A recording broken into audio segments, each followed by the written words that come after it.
5 financial mistakes that I made in my 20s that I would highly recommend anyone in their 20s not to do these things. And I appreciate it's super hard, but honestly, if you could tell yourself in 10 years time the things that I wish I didn't do, you'd be thanking yourself.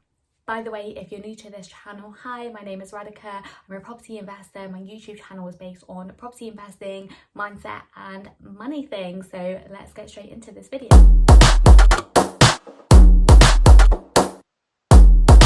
So the first one is not negotiating your salary. Now, I was on a really bad basic salary and that's my own fault. It was a really good job and I knew that the commission could ultimately be the better cause off of it, so I was happy to take it because I know the on-target earnings would mean a bigger salary in total, which was completely fine with me. But if you're not working on commission or getting bonuses or anything like that, your basic salary needs to cover all of your financial costs. So you've got to be really careful, and ultimately, yes, you've got to prove your worth, but you need to live. Like, you can't literally just work your whole entire life and not have enough money to live. So making sure that you are negotiating your salary, especially when you come out of university, you've spent 3 or 4 years building up, you know, your knowledge, your foundations, all these other things that you have. So making sure that you are negotiating your first salary. The second one is living a bougie lifestyle. Now, I was quite fortunate that I went to university in Sheffield, where drinks were a lot cheaper than London. Like, I remember when I was 18 and I went to a bar and I met one of the girls that we met from Australia here, and I bought a round of Jaeger bombs and it literally cost me £45. Like, this was when I was 18, so nearly 10 years ago. Like, how ridiculous.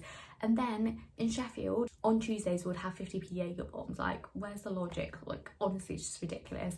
Anyway, we all know London's expensive. However, you don't have to live a bougie lifestyle. Yes, it looks nice on Instagram, you're kind of chasing that lifestyle. However, it's gonna harm you in the future. So making sure that you're not just chasing that status and like living this bougie lifestyle when you can't actually afford it. Which brings me on to the third thing, is about budgeting. You have to budget, especially if you're living out and renting.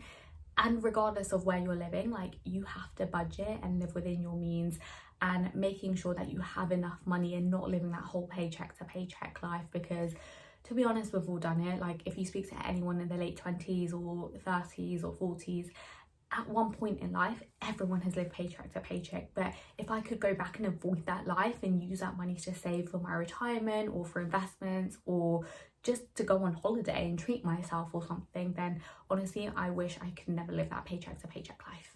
Now, if you've been following me on Instagram, you know my journey about credit cards. Honestly, the regrets I have with my credit cards.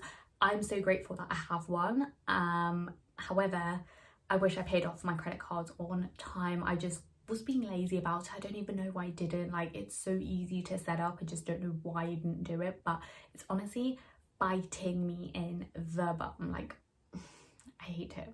Honestly, I cry thinking about it. Like, why didn't I just pay it off? Because the interest rates on property, the amount of lending, like, lenders won't actually lend to me. There are certain lenders out there who just refuse because of my credit card situation. I do have some lenders that can lend to me. However, they're so limited, and because it's a limited market for me, they can charge me whatever interest rate that they want, and it's ridiculous, and it affects my business and my business partners, and it's just like, no one wants to be in this situation. So all I have to do is wait for times. Even though I've got 12 months of clean credit, just still doesn't take into consideration anything, which is, I just want to cry about the whole situation. But make sure you pay off your credit card. You understand the positives and the negatives about it. If you're not going to pay it off in time, or if you're going over your limit, you can't actually pay off the minimum balance and things like that. So just be super careful. However, I did build enough points to essentially get £150 off my Sri Lanka ticket, so it works in both favours. But yeah, make sure you, and I cannot stress enough, which is why I'm repeating it so much, is pay off your credit cards in time.